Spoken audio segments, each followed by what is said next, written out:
Praise the lord.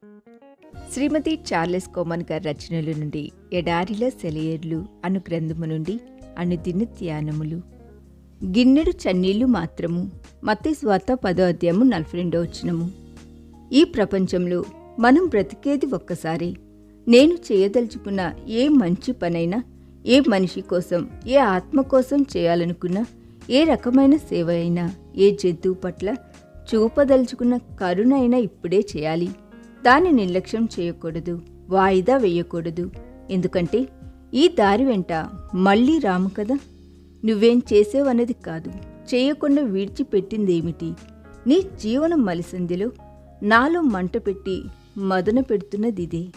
ఆప్యాయంగా పలకలేకపోయినా అనునయ వాక్యం, రాయడానికి నిర్లక్ష్యం చేసిన లేఖ, పంపుదామని మర్చిపోయిన పూల మంజరి, ఎదుటివాడి దారికి అడ్డంగా ఉన్న శిల, బలముండి కూడా దాన్ని తొలగించుకుంటే ఎలా? హృదయ వేదనలో ఉన్నవాడికి ఓదార్పుగా ఒక్క మాట చెప్పలేదు.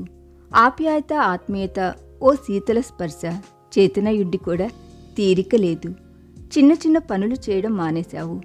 జీవితకాలం స్వల్పమే, కష్టాలు కన్నీళ్లు అధికమే. నీలోంచి జాలి కదలి రానంటుంది. కాలం తరలిపోతుంది.